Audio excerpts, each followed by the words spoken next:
Hey, what's that movie where Arnold parachutes into a junkyard and is confused that it's Earth?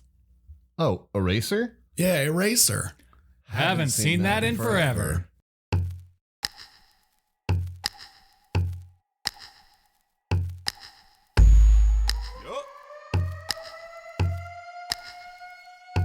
Do you like movies? Rep your whole crew, Ben Collin and Nels got some movie buff too. It came out in 97, didn't get any better. Well, let's check anyways, I haven't seen that in forever.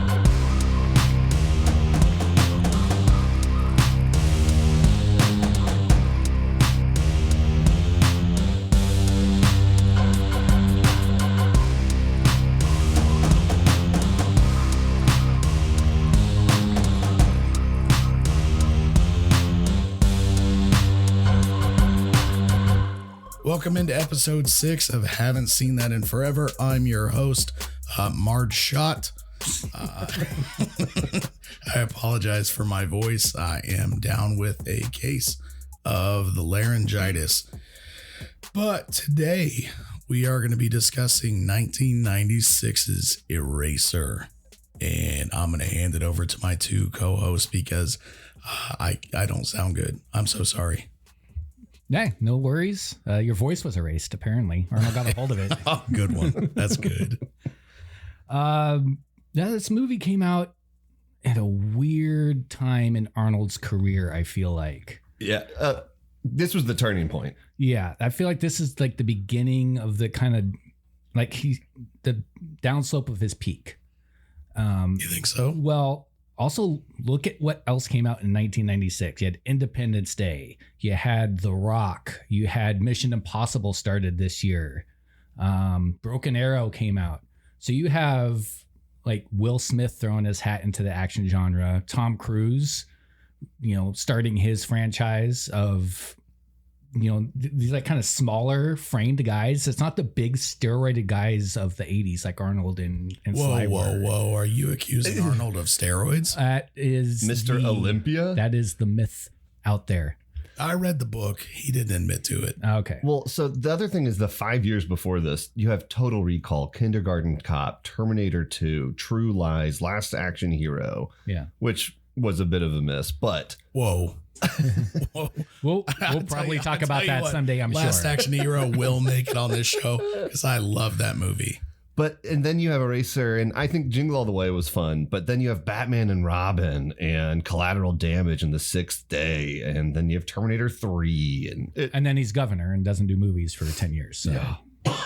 It becomes a bit of a stinker. So yeah, this is, and all those kind of movies are still very much like Arnold movies. And I just feel like he kind of let the action genre pass him by a little bit. And we're starting to see a new kind of action hero, the Nick Cage, the Will Smith, the Tom Cruises, who are, they're still movie stars and in good shape and good looking guys, all that stuff. But they're not that bodybuilder, larger than life kind of guys. Would it be fair to say this is the last movie that you went and you bought a ticket because Arnold's name is on the project? Well, not me personally, because I didn't see this in the theater. Not me personally. If Arnold came out with a movie next week, I'd go see it. Yeah. I really would. Yeah. So was this the first time you watched Eraser? It was my first viewing of it, yes. Definitely not.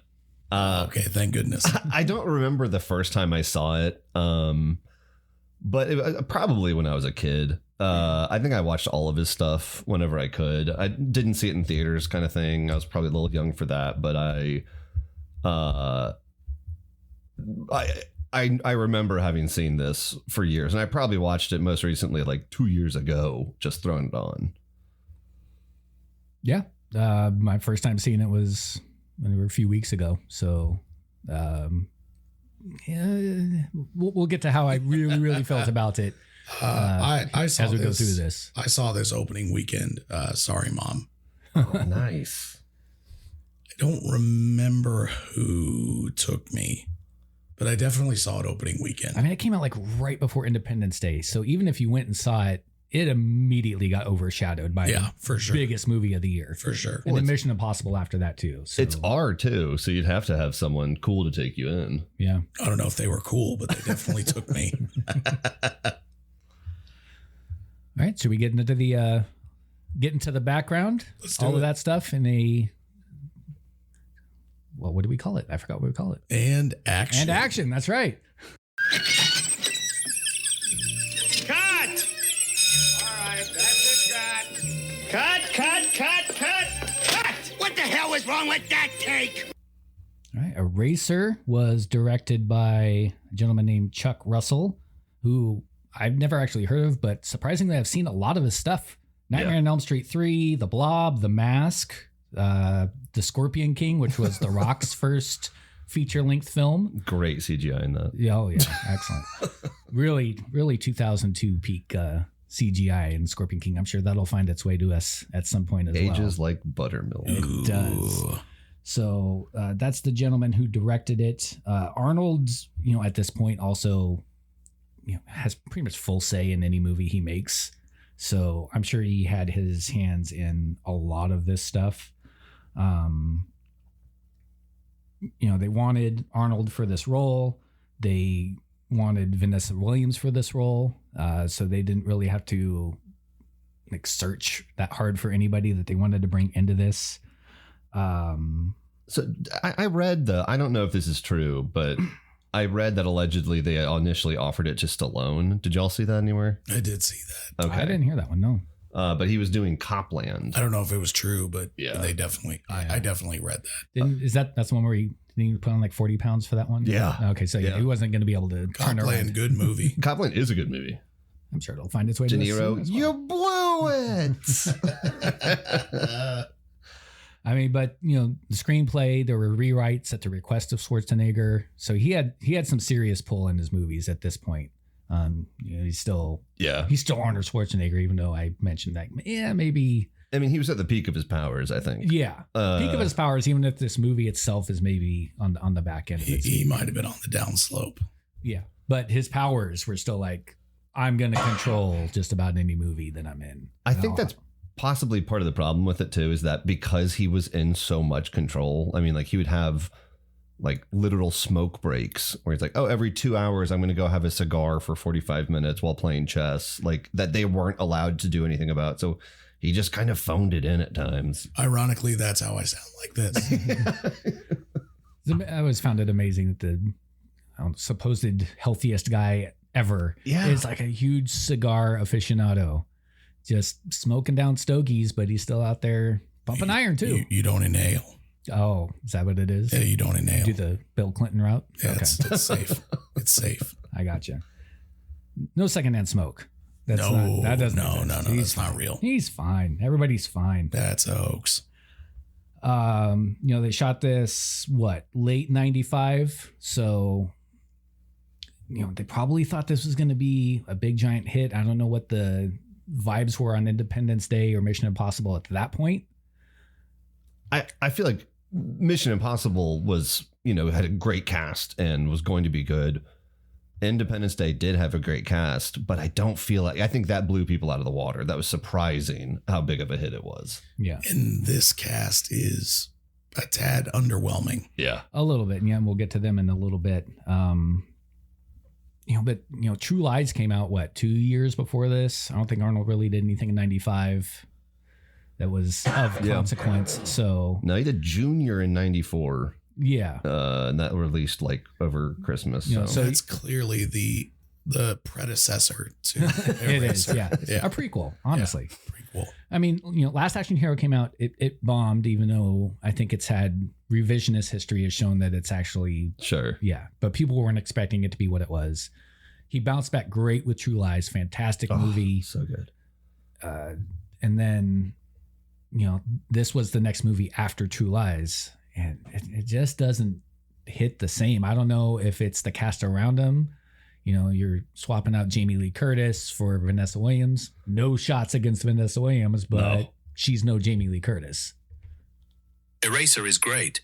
Eraser is great. Eraser is great. Thank you. I don't know who that was. I don't either. I don't know who that we had was. Somebody run in here and just scream into the microphone and Yeah, run it's away. crazy. Insane. We'll call him Siri. But spelled with a soft C. Avoid the copyright. Anything else on the background? Not really. Yeah. I do. So the writer, Tony Puryear, Yeah. actually has not only a history as a screenwriter, but also as a comic book creator and illustrator. He co-created the sci-fi graphic novel series Concrete Park for anybody who's into comic books or sci-fi graphic novels. Also, Walter Parks, who's one of the writers, co-founded DreamWorks. Whoa. Yeah. Really? Yeah. Okay. So very interesting. And then Michael Chernuchin, I apologize if I butcher your name, worked on the screenplay and later became well known in television. He worked in the Law and Order universe, where he served as a writer and producer. And his background is procedural storytelling, which makes sense given Eraser's conspiracy and corruption framework. Yes. Sounds good. Yeah. He fit right into his genre then. It really did. Played to his strengths. All right, let's go to the next segment, which is Gimme, gimme, gimme. I'm Ricky Bobby. If you don't chew Big Red, then you. All right, we're going to delve into the marketing of Eraser. We'll start with the famed movie poster. You have Arnold in the foreground with Vanessa Williams in the background. It's kind of a black and white shot. It's blurry behind him, almost like it's all the past is getting erased. I think it's what looks like the Capitol behind him, maybe. It says Schwarzenegger across the top because that's all you need to sell an Arnold Schwarzenegger movie. And then the tagline is, "He will erase your past to protect your future." Ooh. very clean, very simple, very mid-90s studio action. Yeah, I'd watch this based on the poster. You got Schwarzenegger, you got a cool tagline, you got a pretty girl behind him. It's all the ingredients of a classic Arnold movie are right there. Only thing I'd point out is the Capitol building being so prominent in the background does mislead you to think it's a bit more of like a political thriller, maybe. It's a little bit of one, It's but a little bit, yeah. not nearly enough to I don't think that much takes place in the Capitol. So I don't think any of it takes place in the I'd say- Capitol. Doesn't the very like second to last scene when she gets finished testifying, they don't show that, but then they go outside and that's where the van blows up. Is that in the Capitol building? it's just outside of a courthouse. I just isn't think it? it's a Oh. courthouse. Well then, no. Maybe it has no point. What about the font with it's the black font with like that kind of greenish hue around it? The green makes sense given the railgun. Mhm. Yeah, I think that makes a lot of sense. it does make it pop against the black and white background. It does. And I mean, green. I'm wearing green today. Great color. So is Colin. Yeah. I don't hate the green. I think it could have been a different color to make it pop It gives more. I don't know, alien vibes a I little was bit. gonna say it's a little more sci-fi than this movie actually is. Yeah, that's generally reserved for sci-fi, but like I said, it pops well against the black and white background. Now, would it have been improved if they did alligator skin font? Probably. Your luggage. All right, and then of course, no movie marketing blitz is complete without the trailer. I thought the trailer was very basic Arnold stuff. They went over the plot of this is what his character is, and then they just intercut a bunch of action Arnold scenes. Come watch our movie. And I think that's why I didn't like the trailer. Okay. It was heavy on the railguns. Yeah. Obviously. Heavy on a conspiracy inside the government. But then they also just peppered you with the action sequences, like the airplane and the alligator scene, which I think are two of the scenes that you probably could have held back for pop value. And then a lot of one-liners from Arnold. And I don't know. It felt very generic. Yeah. Yeah, but again, what else are you going to do? We kind of talked about Arnold phoning it in at this point, and this kind of feels like a little bit of what that is. It's just, just put Arnold on it and a couple of action scenes interquipped, and off we go. Needs a lot more pastorelli in it. Hey, it's the Ossobuco. I haven't had a decent meal in 6 months. Everything needs more pastorelli in it. He has a big role in this He movie. had a lot bigger role than I thought he would. Especially after the first scene. We'll get to him, but yeah, I thought he was opening scene and done. Anything else on the marketing that anybody picked up on? Well, it came out in peak summer blockbuster season. In 1996. But I think, like you were talking about with Independence Day and Mission Impossible, this was positioned as a traditional rated R action film, where the other ones were a little bit more family friendly, I'll say. It was counter programming to the family oriented summer fare, and I think that Schwarzenegger, like you brought up, Colin, he had just come off Junior, and this was more of a return to his traditional R-rated action like True Lies. And then obviously we want to step away from Junior after 1994. So the target audience obviously was adult males, 18 to 34. That's the general demo, right? Fans of military tech thrillers and Schwarzenegger loyalists, which I don't know if the two of you would consider yourself half of that. You're a Schwarzenegger loyalist. Sorry. Oh yeah. Okay. I am too. Yeah. I think everything he does is at least fun. Yeah. I don't think everything he does is good, but it is at least I'm never fun. bored. No. During a normal movie. No. And I did just look it up. Both Mission Impossible and Independence Day were PG-13. So obviously you have that broader audience that you can capture as well. Yeah, as exactly. opposed to the R rating. All right. We've gone through the marketing blitz. Now let's talk about the music behind Eraser in a segment we call That's My Jam. 2, 3, 4.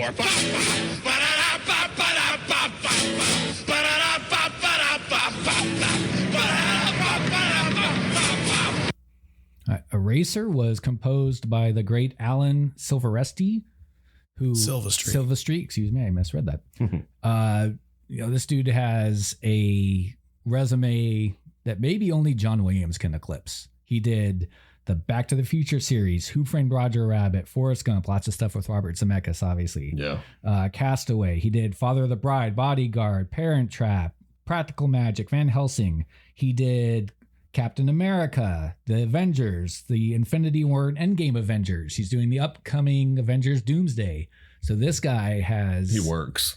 A crazy resume that he has put up. Like maybe only John Williams, Zimmer, Hans Zimmer. Yeah, there but too. I mean, but if you're making a Mount Rushmore of film composers, he's on it. He's up there. Yeah. So, and then he did Eraser as well. So, I think the fun thing about music is you get to hear these composers do different types of styles. And you brought up Back to the Future, Forrest Gump, and those are very different sounds than what we see in Eraser. Yeah. Eraser is large orchestral power with kind of the military industrial tone, tension-driven cues, which I don't think you see as much in those other movies because they're not tension movies. You don't see a ton of tension in Back to the Future and Forrest Gump like you do here. Yeah. Minimal emotional softness. There's no score that makes you go, oh, that's good. I think it's one of the more impressive pieces about a composer that you can transition from style to style and still be effective. Yeah. Yeah, I have one nitpick, and that is when the movie concludes and you have that like pretty heavy guitar riff going. And then it just seems like it does a 180 to Vanessa Williams. Where do we go from here? Yeah. That threw me for a loop to the point where I literally looked it up and then was like, oh, I guess that's Vanessa Williams. She wrote that song for this movie, right? I believe so. I watched the music video and they did the old school. Yeah, I think that's her drop song. in clips of the movie with the video. Yeah. So it's definitely tied into it. It's just slow. It's sexy. And I don't feel like either of those words remotely come up in this movie. I'm guessing it was part of her deal. Yeah. Of, I get to release a song. She was a big music artist. She did, what's that hit song of hers that's escaping the top of my head? Baby Got Back. Yeah, that was it. Oh, wow. Classic Vanessa Williams. Yeah, classic Vanessa Williams. We'll get that song in a minute, but, she had been a recording artist for a while, before this. So I'm not surprised that she probably had something part of her deal of, yeah, I'll be in this movie, but I want my song attached to this as well. Yeah. Well, she had the leg to stand on if they wrote the part specifically for her. Yeah. There's not much that they could have done if she said, do this or else. And it's like, all right, well, then I guess we're doing this then. And, it's a music video. MTV was huge back then. You're going to get the airplay. Yeah. We'll put the movie clips in, get the kind of extra marketing. It's another way they marketed the movie. Well, it's not like she's a bad singer either. No, she's a great singer. She's done fantastic stuff. Save the Best for Last. That's the name of the song. Yeah, that's her big hit. So, well, we've seen that a lot with musicians who become actors, that they're like, well, I want to do a song for this movie. And you listen to it and you're like, yeah, ugh, yeah, that doesn't fit, or that sounds awful. But it's a great way to cross promote as well, even if the song doesn't match the movie in any way. So true story. Any other notes on the music score, anything that we got? Not really. I think the music is one of the things about this movie that you remember the least. Yeah. Yeah. Nothing really stood out in a good way until we get to at least they saved that song for the end credits. And they it's jam not, it it's into not the in middle the of the movie. movie somewhere. It's not in the movie. It's not like the Flintstones. Oh, no, gosh. it is not. I have PTSD. All right. Let's get into the meat and potatoes of Eraser with a segment we call I Got the Part. You hear me, New York? We're going to be on Broadway because I'm not giving up. I'm still here and I'm staying. You hear that, New York? All right. So Arnold Schwarzenegger plays Wait, he's in this? Apparently. Oh, I was surprised too. I thought, what a cameo. A 2-hour cameo. Never seen it before.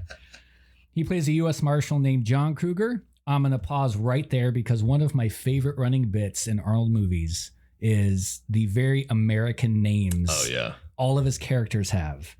He was Alan Schaefer. He was Ben Richards, Julius Benedict, Doug Quaid, John Kimball, Jack Slater, Harry Tasker, Alex Hesse, John Kruger, Howard Langston, Adam Gibson, Gordon Brewer. Wasn't he Matrix too? John Matrix in Commando? Am I misremembering that? Commando. John Matrix in Commando. Nice pull. I just thought that's such a great bit. What would you prefer them to name him?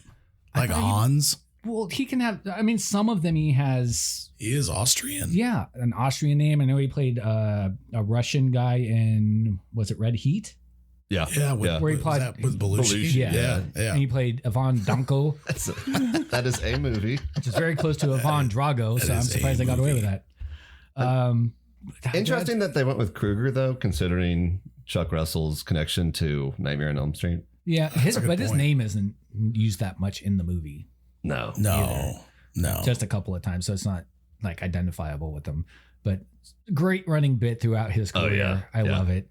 So John Kruger is a U.S. Marshal, specializes in erasing witnesses, and he has a new assignment. Lee Cullen has alerted the FBI that Cyrez, which is an evil tech company. Ooh. I mean, it sounds evil. It does sound evil. They've financed the creation of a special gun that is called the railgun. It's pretty cool. Yeah. It might be the main character of the movie. It is. They're going to sell it over Arnold. Cool. It's a gun that can see through just about anything and shoot through just about anything. So you're trying to hide behind walls. All with a Pepsi can, it looks like. Yeah. They really put this thing together, the prop department. So they're going to sell these new high-tech rifles on the black market, but Lee got the drop on this and ratted them out. Good for you, Lee. Yeah. She breaks into an office, downloads the data. Quick note on the like data heist. Yeah. I feel like we really that used to look so cool, stealing data like that, like in Sneakers and Mission Impossible, in this, like having to break into a vault mission. It said that. It didn't age well. No, but I think it looks so cool as opposed to just then in like the 2000s, someone just furiously typing on a keyboard, and nowadays they just like use a phone. Yeah. Well, that's all you need. Yeah. That's a good point. Lee, by the way, is played by Vanessa Williams. We should mention that. That's correct. Who that is. So the Cyrus vice president, William Donahue, catches her. He's played by James Cromwell, the great James Cromwell, who he was in Titanic. He was in Babe, probably, but he's been in Longest Yard remake. Yeah. Oh, he's the warden. He's had a very, very long, fantastic career. Green Mile. Yeah. And he's going to be in have a very long, fantastic life and journey in this movie, right? He's in all of it. No, because as soon as That was good. That was good. as soon as he finds out that the data was stolen, he decides, I'm gonna traumatize Lee Jeez. the best way I can and just right in front of her. blow my brains out right here and now. It looked awesome though, with the window and like the papers flying. I will tell you, as a kid, when I first saw this, I did not understand why the papers were flying. Yeah. I was so confused. Like, is there a door open? What's going on? He has a handheld railgun. Yeah. Oh, I mean, he's the vice president. He's up on the 80th floor of whatever, so it's windy up there. Yeah, but why wouldn't the president be that concerned? The vice president was the one doing all the evil stuff. Yeah. All right. We've seen that happen to movies before. This is the inspiration for Dick Cheney. Yeah. So he shot somebody else, not himself. So the disc is then replaced with a fake. Yep. So Lee has the actual disc. Puts it in her compact mirror. Yeah. Nobody will look there. No, and that's a small disc. Yeah. Very small. I should have mentioned at the very beginning, the way we're introduced to Kruger is he is helping two people escape, including a gentleman named John Pastrelli. Tony. John Castiglione, played by Robert Pastorelli. Wow, I butchered that. Johnny C, right? Yeah. Who Robert Pastorelli, Tony C, if you will. probably best known for his role in Murphy Brown. Yeah. For many, many years. That was a hit show forever ago. But huge hit show, one like 8 years, one bunch of I think so, stuff. yeah. And he was on it the whole time. And he is aggressively Italian in this movie. He is. I mean, Aggressively Italian is a great band name. Normally, we would probably just kind of gloss over a fun cameo like that, except it's not a cameo. He is very integral to the plot. He's so great. He is so great in this movie. He is fantastic. He's the surprise of this movie by far. His performance at the end with the pizza is so funny. again, aggressively Italian. It is. Hey, I got a pizza here. Come on. Well, we'll get to it. So you asked about, what about the president? What about the CEO? Well, he's evil too, because he is sending mercenaries with railguns to go kill Lee. And yeah. Quick pause. So Lee just watched her boss shoot himself in the face. Right. Yes. And then gets chased out the building. The FBI tells her, you're now one of the most hunted people because of this going on. And she just goes home. Yeah. That is a good point. I thought the same She's thing. like, no, I'm going home. She's like, I'm over this. I'm going home. She's like, I'm going to go to work tomorrow. I'm going grocery shopping. I'm like, no, you're going to Alaska. Your badge ain't working tomorrow. So she goes home, realizes someone's in her house. Nope, it's just her loser boyfriend. Which, by the way, I feel like she was too calm about. If I broke up with somebody and they were in my house when I came home, I'm calling the police. Well, this is not by far the worst thing that's happened to her today. Not. It's probably pretty low on her priority list. But I'm telling you, my give an F is at 0 at this point. So I'm calling the police. What's his name? Derek? Something like that. Derek. I'm calling it on Derek or Darren or whatever his name is.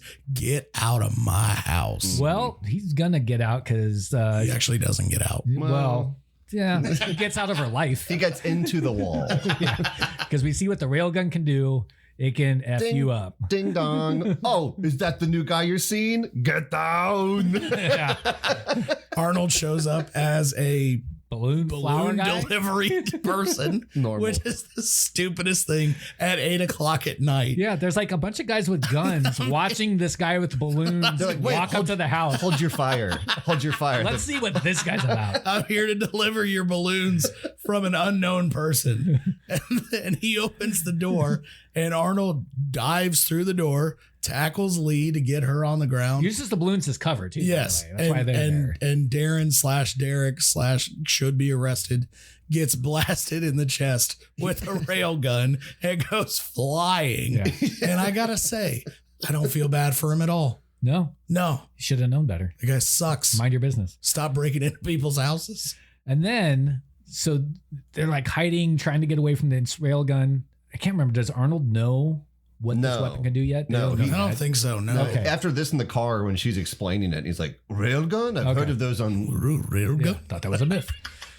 My favorite That part sounded Serbian. Sorry. But is you can see through everything, apparently except refrigerators, because they're like hiding. They like knock over a fridge, and Arnold and Vanessa Williams are hiding behind it. And this might be they where can't see it this through. might be where the X-ray. George Lucas got the idea in the new, not the newest, but the fourth Indiana Jones Yeah. when he gets blown up in the fridge. Yeah, exactly.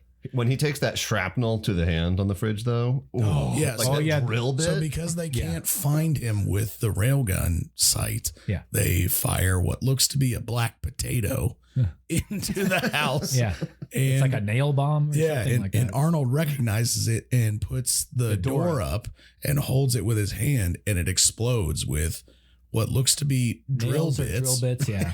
And one goes right through his hand. 'Cause Yep. why wouldn't it? We'll never see it again. We They will just not. don't use this gun. No. But surprisingly, they managed to get away. Well, it would be a short movie if they didn't. They were killed in the end, and the railgun has ruined the This world. is an 18-minute movie. About the railgun, though, and they're going to explain it a little bit. I'll just save it for when she explains it in the car. Keep going. So they're in the car. They find out other witnesses are getting murdered as well, which means someone in witness protection's leaking information. Who could this possibly be? Let's meet James Caan. Con man. And the second that he shows up on screen, you're like, oh, so he's a bad guy, right? Yeah. Like instantaneously. Did you guys think that? Pretty quick. I thought it when I put it saw it as together James pretty quick. Caan. Is it because you hate Elf? Yes. Came Because out. I hate The Godfather. 10 years We'll talk later. about that. He's an angry elf. So that's Kruger's mentor. It's James Caan plays a character named Robert De Guerin, and they decide. I never knew his last name. until I this had to exact read it moment. right here. He was just James Caan to me the whole movie. They raid a cabin to try and protect one of James Caan's witnesses, but that's where we find out he's a bad guy because he actually kills the witness himself. Not only that, he kills the people that are there guarding her. Yeah, well, it Which kind are of goes the bad- sideways they're a bad little guys. bit. Yeah. yeah, You're early. You're late. yeah. Was a great sound effect. Thank you. So we know that James Caan is the bad guy. So he drugs Kruger. They're on a plane, and When they leave. Well, Yeah, they all leave. We do see Chekhov's belt knife when Kruger's getting ready, and it comes up on the plane. So I just have to say in advance. That is Yeah. true. So they're on a plane. They drug Kruger, and they're going to kill / frame him for everything. But Kruger manages to get a warning out to Lee, who Before he passes out. before from he the passes nose. out. They have that young whippersnapper agent who there's always the young new fresh agent who's Monroe. yeah, who's just Monroe. like wrong place, wrong time, kid. Bam, he gets it And right in the face. He's the young whippersnapper seal in The Rock too. Yes, he is. He's the last one to go through He's the the last sewers. one to go yeah, through. yeah, a hell of a Which, 96. which, by the way, can we talk about firing a gun on a plane? So dangerous. I don't care if you're firing it into somebody. It's going to go through them and puncture something. Yeah. That's so dangerous. So That sounded sexy. So they disarm Kruger, and then when he wakes up, James Caan's trying to maybe kind of bring him into the fold a little bit. You did a bad thing, John. Yeah, You killed Monroe. but we know Arnold's he's not gonna do that. He's gonna find a way, and he does. Dun dun dun. With his belt knife. with his belt knife. I That's love right. Khan's response. He's like, I can't believe you got me with this mail order piece of shit. And like, I feel it. I believe that. And That he's would like, really hurt. also just like, oh, come on. A belt knife? That's where I get got? It was pretty tiny too. Yeah. You'd have to be pretty precise with that. Is it worse than shoe knife from Salt? Yeah. It's not worse. No. No, it's Shoe not knife worse. is still. Shoe knife is so stupid. What if you had both? Shout out to Salt. You're the worst movie ever. So far. So far, it's a good point. So Kruger manages to get out of the plane that is going down by jumping out of it with his parachute. And James Caan takes control of the plane and then tries to run over Arnold in the sky. This is not like a Cessna. This is a full blown Like a passenger 47. plane. Yo, it's a full passenger jet. Can we talk about real quick the visual of him letting go on the plane? Because I think it's one of the coolest visuals that I've seen since we've started doing this show. So he's holding on to the outside of the door, flopping around in the wind. Yeah. And he throws what appears to be some sort of backpack, parachute. Well, he loses it. He's gurney. reaching for it, and like He throws something into the engine oh, okay, yeah, and yeah. blows the engine up because he knows, Gotcha. if I just let go and the engine's running, I'm going straight into the engine. So he blows up the engine and then lets go and crosses his arms and just floats through the smoke. And it's one of the cooler visuals that this movie has. Yeah. And then he is able to somehow fly without a parachute and catch said parachute on the way down. Yeah. So Arnold manages to survive the plane escape, I suppose. And they He bribed some kid to give them like their dad's So work funny. truck. yeah. It's such a funny scene. Hey, $50, give me your dad's like, and also it's clearly a junkyard, so he desperately needs this tow truck, and they're like, okay, I mean $50, sorry. Yeah. All right. Sorry, Dad. Yeah. So, like I said, he managed to contact Lee before all this mess went down, and they had a rendezvous point where they're going to meet. Which was, The New York City Zoo. of course, why wouldn't you go to the zoo? Well, it's a public place. I think that was the idea. It's also a great zoo. Yeah. But the bad guys catch up to him and get everybody out of the zoo. So they are getting chased through the zoo, and they are cornered in the aquatic area. The reptile house. The reptile house. Which just real quick, if we ever go to the zoo together, I don't go in the reptile house. Are you scared? I don't like snakes. Oh, I don't like snakes. Even behind glass? No. Have you seen Harry Potter? Once. Nagini comes out because someone speaks parcel tongue. Ben was there. Yeah. When they were filming it. I was 9. That was a practical effect. I've seen Anaconda. You see, well, we'll do that a little bit later today. Ooh, hey. So they're in the zoo, in the reptile house, and they're kind of cornered. Things are looking bleak. And then Arnold has an epiphany. I'm going to shoot open the alligator container and let this alligator go hog wild on the bad guys. And oh, does it. And it knows exactly what to do. I was going to say, and the alligators somehow know who the bad guys are. Well, it does at first by eating up all the bad guys, and then it goes to try to eat Arnold. It's And, like and what does he do? he points a gun. Doesn't it like tail slap the gun out of his hand as if it like The first time, yeah, The first time it did, knows yes. it's a gun. It's like, I've been here before, man. I'm from Brooklyn. This alligator has seen some stuff. Okay. And then the alligator's about to chomp on Arnold, but he gets a gun, shoots it through the mouth, through the head. And then I have a problem. Hold on real quick. Can we go over the line? I'll go over the line. Yes, go ahead. So he shoots the alligator. Now, every Arnold movie is known for its one-liners, and they're great. Yeah. They're so good. We love them. Throws a knife against a guy and he sticks to the wall. Stick it around, right? True Lies when he's trying to fire the guy off the missile, and right before he does it, you're fired, Oh yeah. right? He has a great one at the end of this movie that we'll get to. Shoots the alligator through the head and says, "Your luggage." What? You took offense to that line. See you later, alligator was right there. Was it a crocodile, though? After a while, crocodile. That's a good point. That's a good point. You make a good point. Arnold, what? What are you doing? You have full control. Why? I was so ready for him to say that. I knew he was going to say it. I knew he was going to say, "See you later, alligator." It's just a layup. It's on a tee. You hit it over the fence, Arnold. No. That was a Shohei middle dick height. It was, and he swung and missed and fell over and shit his pants. That's a nice plug for our other show, Swing and a Miss. Listen every other week. What's your favorite Arnold liner? Oh, man. It's not a Duma. Oh, classic. You're not Sub-Zero. You're Plane Zero. Is that Batman and Robin? No, Running Man. Oh, wow. Yeah. I thought about that. The like gold or That's the a like good hockey samurai. Yeah. Dude, that's such a good movie. We'll get to that It one. is. But this is, he fumbled it. I feel Did like he fumbled fumble it, or did Tony Puryear fumble it? Nope. I'm putting a square on Arnold. We talked about how much control he has over his movies. If he wanted to say, "See you later, alligator," he could have. That's All right, on him. I'll concede. Arnold, this is on you. I'm sorry, buddy. I know you're listening. Yeah. No good. Sponsor the I'm pod. Sponsor the pod. We know you got money. Took me out of the rest of the movie. The rest of the movie? I was like, this is nonsense. Your That's luggage. No. No. Just envision you watching this for the first time in your basement. I had my hands on my head just like, oh no. Did you pause this, watch all of Commando just to make up for it, and then continue? Just to feel again.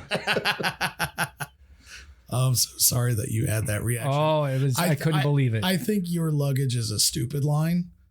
I didn't have the reaction you did. Yeah. It's not. It's a bad line, but it's because the other one was right there. See you later, alligator. Oh, the one-liners in this just don't pop in general. I think they're not great. No. They're not great. This was, I think, maybe the best one because it wasn't that. I mean, it's not good, but I didn't dislike it.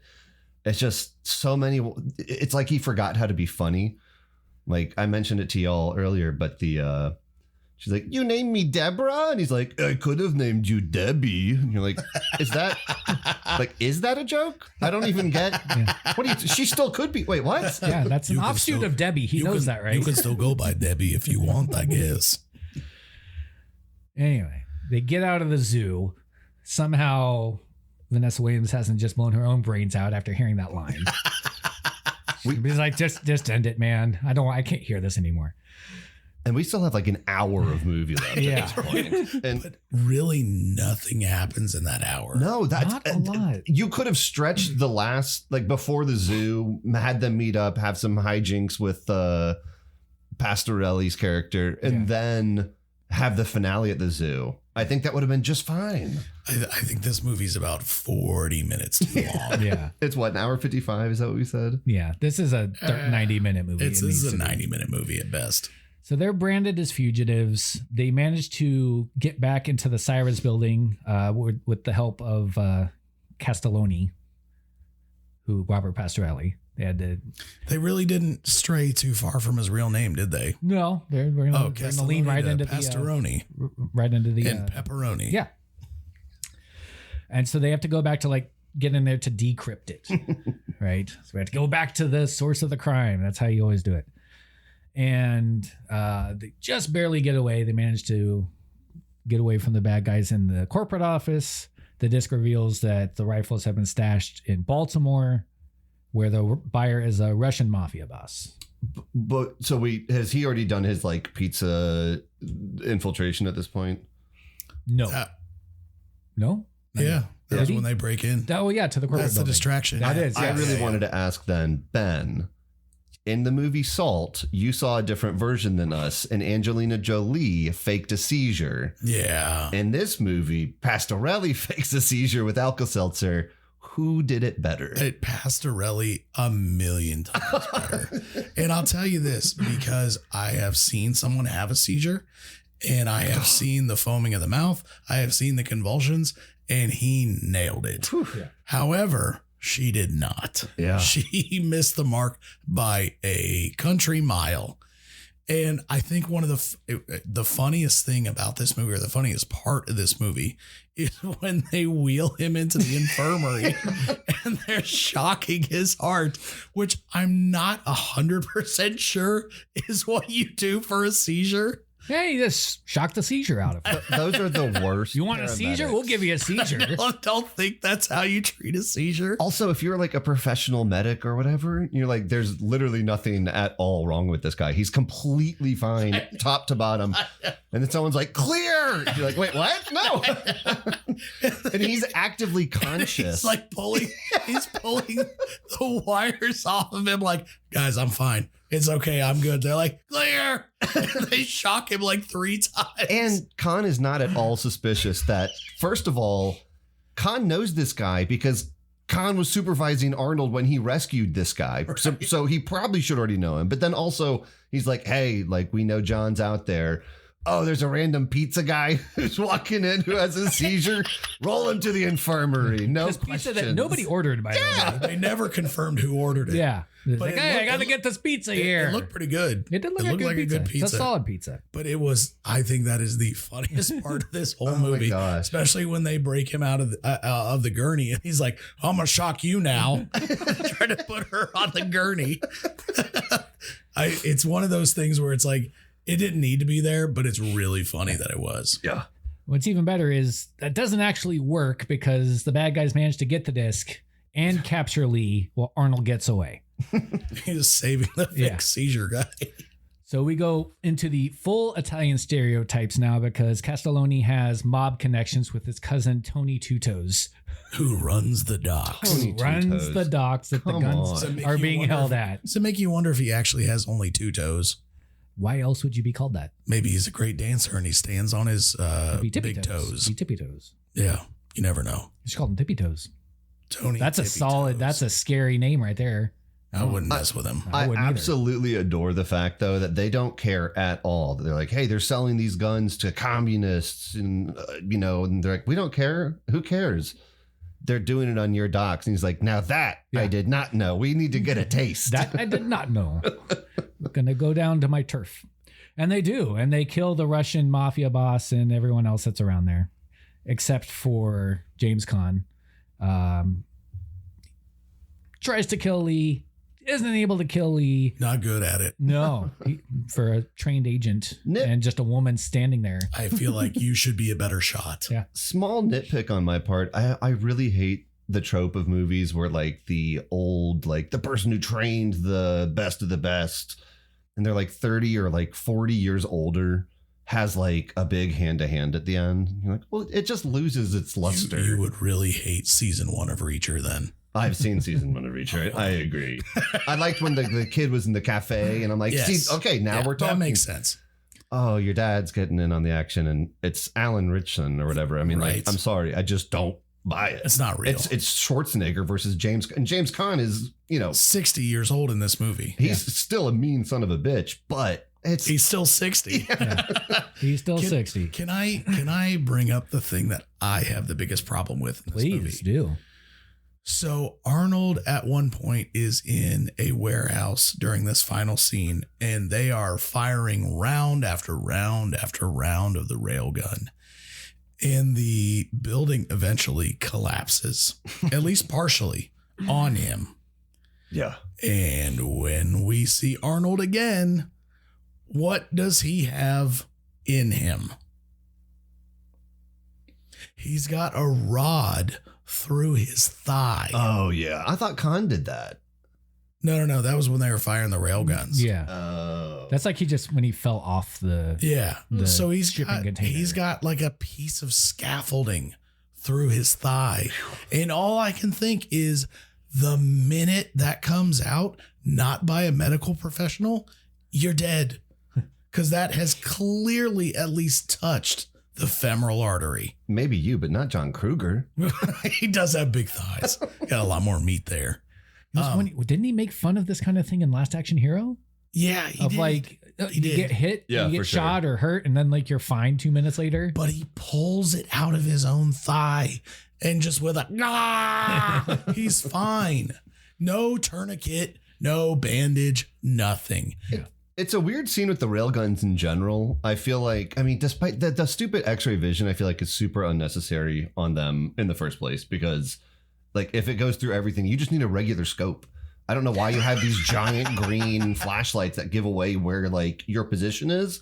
And multiple times, Arnold, like, looks down and sees a green flashlight and dodges it. It's possible they made the poster first and then had to match it to the poster. Well, they fire like what depleted uranium cores at nearly the speed of light.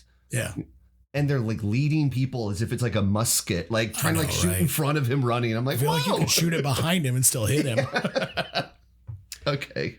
So we've talked a lot about this plot. We this have the most we've ever talked about a plot.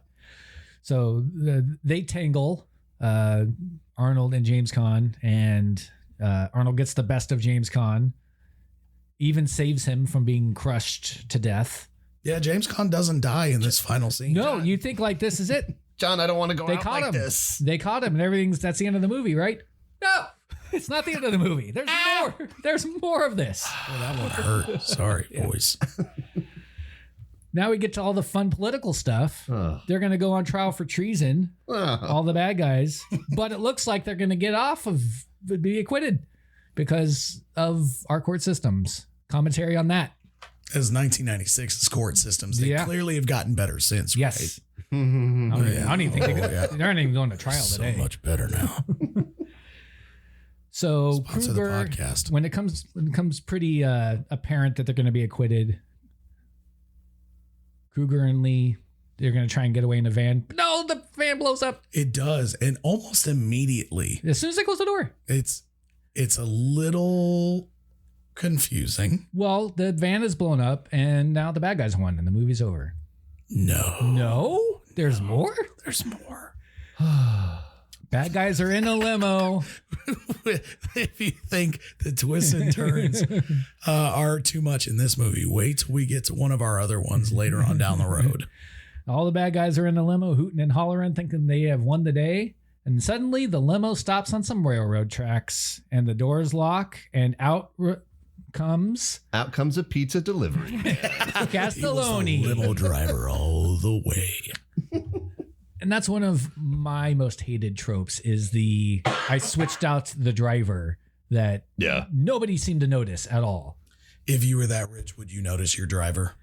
You wouldn't notice it was the pizza guy who had a seizure like 3 days ago or whatever? He's the driver, not your passenger.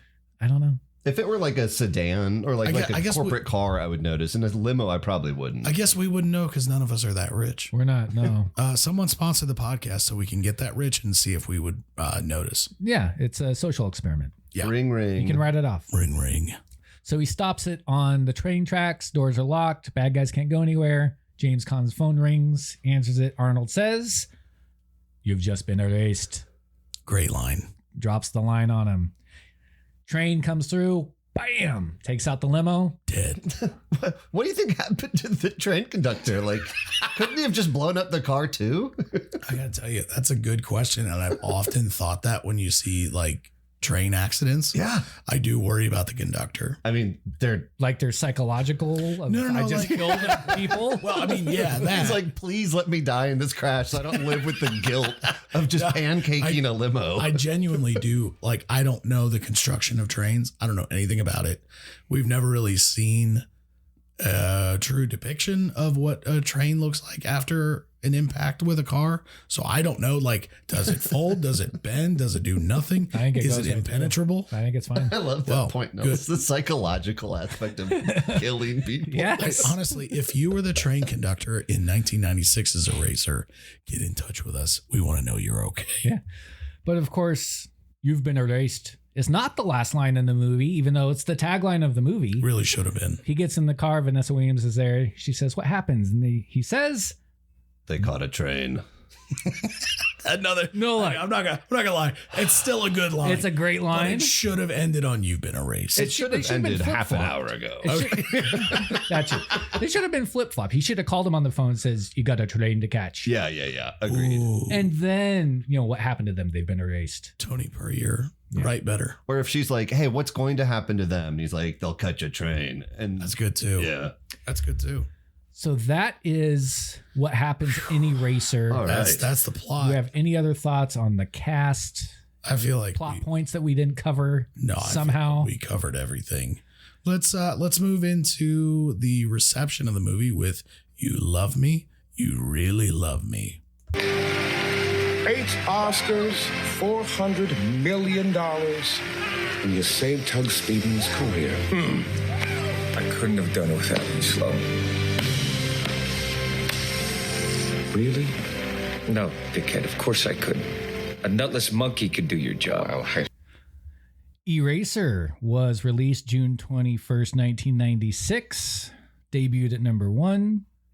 Made $242 million worldwide on a budget of only $100 million, so it was a financial success. But as we mentioned, it just really kind of got buried in the action tsunami that was 1996. We even didn't talk about Twister. Came out that year too. Oh, we didn't. No. You know what else we didn't talk about, which was number 2 on the weekend? Hunchback? Yeah. I thought so. Hunchback of Notre Dame was number 2 the weekend Eraser came out. Yeah. So, I mean, it did well, but it just it just got overwhelmed by honestly better movies and more memorable movies. We didn't talk about this. The Rock also came out. I think we mentioned it. Did we mention The Rock? I think we mentioned it. Yeah. I didn't know it was the same year. Same year. Oh, I Same year, wish same we summer. could do The Rock for this pod. It's just obviously way too successful. and huge. Maybe we do a blockbuster series where we talk about We'll see. Yeah, We'll see what happens. Maybe we do because I love that movie. You're the Rocket Man. That's an Arnold line right there. Critics were iffy on the Eraser. They thought action sequences were good, but it was like we thought the plot was meh. Roger Ebert liked it. He likes a lot of the movies we've talked about later. so far. Later in life, he loved everything. I did. I love what he said about it though. Quote, "It helps to have a short attention span." I had that Like, down too. Okay, that's fair. And there was never talk about a franchise, anything like that. There was a sequel kind of reboot thing that came out a few years ago called Eraser Reborn that went straight to streaming. Have not seen it. No. Doesn't look like it's something I'd want to see. I've never seen that in forever. I have not. Yeah. I will never see that in forever. It came out like 2022. Yeah. 2022. Yeah. I get there's like existing IP you can make a movie off of, but this is the one. I mean, I would rather probably see that 10 times than have to see The Running Man once. Because that remake was Not awful. good? I absolutely, I despised it. Here's how I think is the best way to sum up Eraser. Nels, I know you like rock music. Sure. Yeah. Colin, you like rock music? Of course. Do you both like Metallica? Yeah. Yeah. Eraser to me is the Metallica of movies. Wow. Where it's never going to be bad. It's never going to let you down, but it is never going to be the best thing you ever hear. Yeah. I think that is generous. It is. Well put though. Yeah. Wait, generous for Metallica or Eraser? For Eraser. We're already moving in that direction, so let's rate this bad boy. Yeah, let's dive into our final thoughts. Are we out of 5 railguns? 5 depleted uranium cores. No, we can do railguns. I like railguns. That's good. Okay. Oh, I gave shit about the alligator line. It really didn't ruin the movie for me, but it's still such a missed opportunity. I'll be honest, it probably knocked a half a railgun off. So. I'll give it 2 out of 5. It's okay. If somebody's like, I want to watch Eraser, I'll first ask why. But then I'll be like, it's fine. It's not gonna, I'm not gonna be losing my mind for 2 hours over it. So it's 2 out of 5. It's okay. It's not Arnold's best by any stretch. Definitely this back half of his career is a little rough. No, it's excuse me. It's not his best. It is a fun movie. It is slightly overacted. I think James Caan is an underrated villain. I really love this movie as a kid. I continue to love it because I do think it is really fun. We've talked about this. I'm a big Arnold fan. You guys are too. I think he's the quintessential 80s and 90s action star, but this one misses the mark more than I want it to. I liked it more as a kid than I liked it this time. I'm still going to go 3.5 out of 5. Fun, entertaining, not the best. All right. We talked about it earlier. I was saying, do you think that this was the last movie the public would go to see just because it's got his name on it? Like 100%. I personally will still do that, as we all kind of agreed to. And this movie applies to that. Of all of his movies, it is one of them. It does not stand out. I think it's too long. And I think that I don't even care about the loopholes or the plot holes. I mean, it doesn't even really matter. But it just wasn't as fun as it should have been. There's 10 other Schwarzenegger movies I'd pick before we got to Eraser. Easy. Yeah, there might be 15. Yeah. So one other thing is I just don't like his portrayal of him being sleek and quick. He's doing high kicks and like ninja flips. I don't want that in Arnold personally. I don't want him to like guillotine someone's head off when he does like a sit up off the roof. I want him to punch his lights out. All in all, though, I am going to give it. I mean, if you haven't seen it forever, definitely throw it on. It's a fun movie. But for me, it is 2 out of 5 railguns. Okay.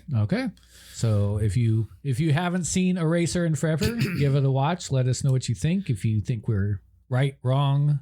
And to be fair, the only one that I think we've watched right now that we would say don't watch is Salt. Give this one a watch. Yep. Yeah, give it a watch. Let us know what you think. You can hit us on all our socials. HSTIF podcast on Instagram, on the TikTok, on the Facebook. Let us know if I was right about which punchline is better, your luggage or see you later, alligator. Maybe we'll put a poll up, see what people think. And join us for the next episode where we go over 1999's Go. Go. Bye. Bye. Bye.